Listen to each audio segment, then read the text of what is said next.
പുള്ളിക്ക് ആഹാരം കൊടുത്തോടോ. കൊടുത്തു സാർ.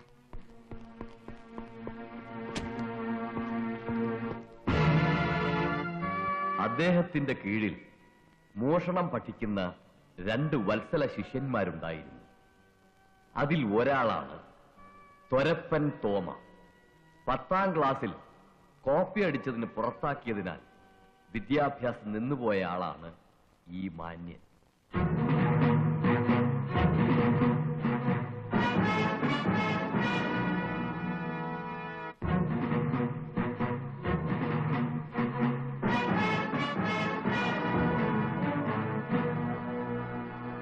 രോഗിണിയായ അമ്മയും വിവാഹപ്രായമായി വരുന്നൊരു സഹോദരിയും മാത്രമാണ് തൊരപ്പന് ജീവിച്ചിരിക്കുന്ന ഏക ബന്ധുക്കൾ.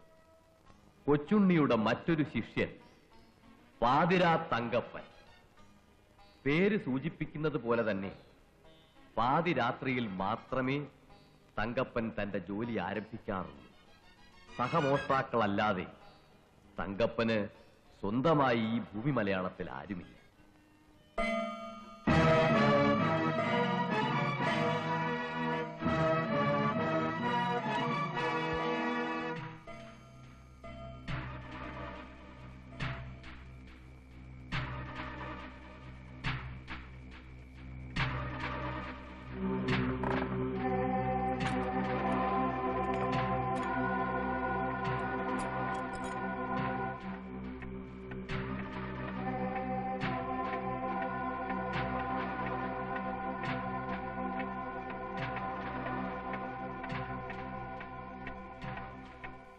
ഈ പ്രപഞ്ചത്തിലുള്ള എല്ലാ വസ്തുക്കളും ഒരു മോഷ്ടാവിന്റെ കണ്ണിൽ മോഷണ വസ്തുക്കളാണ്. അടിസ്ഥാനപരമായി എല്ലാ മോഷ്ടാക്കളും സൗന്ദര്യ ആരാധകരാണ്. കവർന്നെടുക്കാനുള്ള ആസക്തി നമ്മൾ ഉണ്ടാകുന്നത് അതുകൊണ്ടാണ്. ഒരു കണക്കിന് നമ്മളാണ് മക്കളെ യഥാർത്ഥ സോഷ്യലിസ്റ്റുകൾ. നമുക്ക് കൊട്ടാരമെന്നോ കുടിലെന്നോ വ്യത്യാസമില്ല. നമുക്ക് വേണ്ടത് കൊട്ടാരത്തിലും കിട്ടും, കുടിലും കിട്ടും.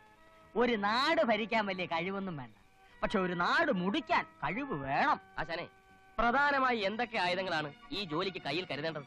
കല്ല്, കത്തി, കമ്പി, ചുറ്റിക, ഇഷ്ടിക, കോരിക, പല്ല്, പുല്ല്, എല്ല്, എന്തിന് ഒരു കഷ്ണം നൂല്, ഒരു സൂചി പോലും നമുക്ക് ആയുധങ്ങളാണ്.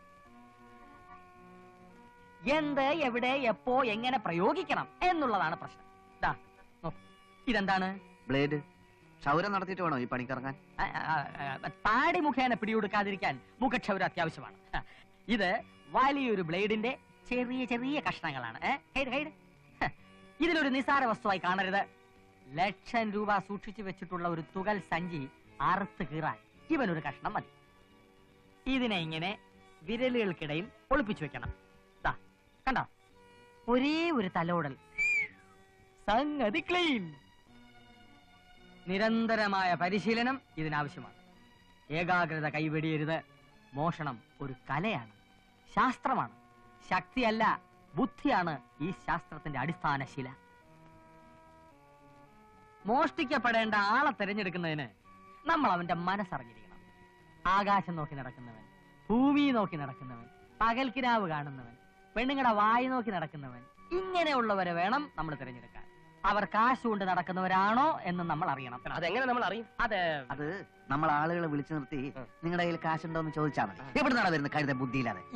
Silence please. മോഷ്ടാക്കൾക്ക് ഡിസിപ്ലിൻ അത്യാവശ്യമാണ്. നമ്മുടെ ജന്മശത്രുക്കൾ പോലീസാണ്. അബദ്ധവശാൽ പോലീസിന്റെ പിടിയിലെങ്ങാൻ പെട്ടുപോയാൽ നമ്മൾ അതിവിനയ കുനിയന്മാരായി അഭിനയിക്കുക.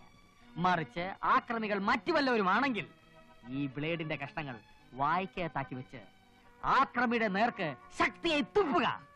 അവന്റെ മൂക്കും കണ്ണും ഒക്കെ കീറി അതോടെ അവൻ ഔട്ട്. അപ്പോ ഒറ്റ തുപ്പിന് ഈ ബ്ലേഡ് കഷ്ണങ്ങൾ പുറത്തേക്ക് വന്നില്ലെങ്കിൽ ഒഴുകിക്കളയ, അതോടെ നീ ഔട്ട്.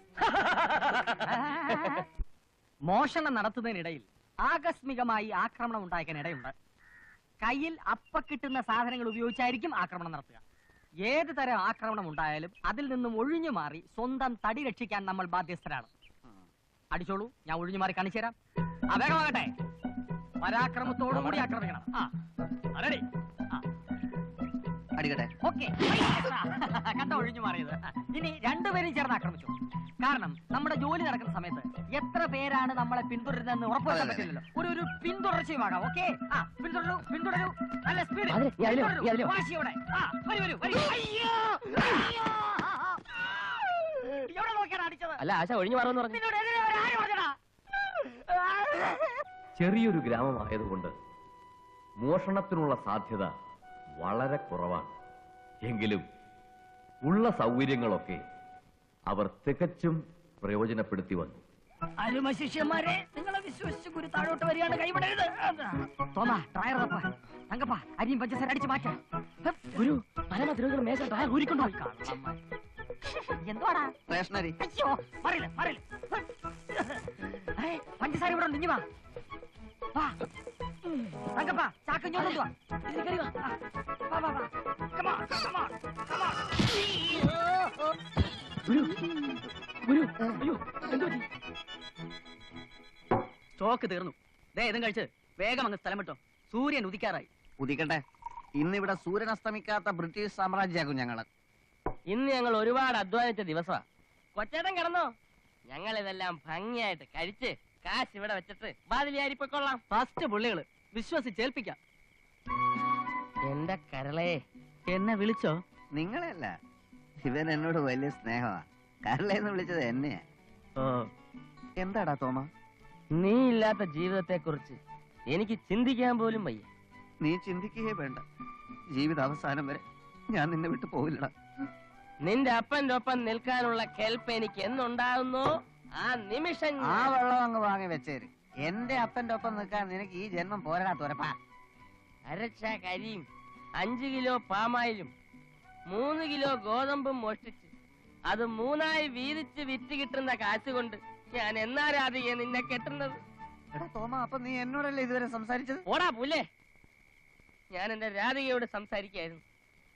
എന്റെ പൊന്നു ദോസ്തുക്കളെ, ആ കാശും തന്നിട്ട് വേഗം അങ്ങ് സ്ഥലം വിട്ടോ. 110 രൂപ 50 പൈസ. കൊടു. 110 രൂപ 50 പൈസ. നീ കൊടു 110 രൂപ 50 പൈസ. അല്ല ആശാൻ കൊടുക്കട്ടെ. ആശാനെ, ആശാനെ. തരം കേട്ട്, തരം കേട്ട്. ഇനി 2 ദിവസം കഴിഞ്ഞിട്ട് നോക്കിയാ മതി. Full fit. അപ്പൊ ഞങ്ങൾ എന്നാ ഇറങ്ങട്ടെ. അപ്പൊ എന്റെ കാശ്? കാശല്ലേ ഈ ഇരിക്കുന്നത്. സർക്കാർ 5000 രൂപ വില പറഞ്ഞ ഉരുപ്പടിയായത്. കാലത്ത് പിടിച്ചു കൊടുത്ത അപ്പൊ കിട്ടും രൂപ 5000. 110 രൂപ 50 പൈസ കഴിച്ചു. ബാക്കി 4889 രൂപ 50 പൈസ നാളെ ഞങ്ങൾക്ക് തന്നേക്കണം. തന്നില്ലെങ്കിൽ ഒരനാഥ പ്രേതം പുളിങ്കുന്ന് പുഴയിൽ പൊങ്ങിക്കിടക്കും. അതിനിടയാക്കരുതേ കൊച്ചേട്ടാ. Good night. എന്റെ കാശ്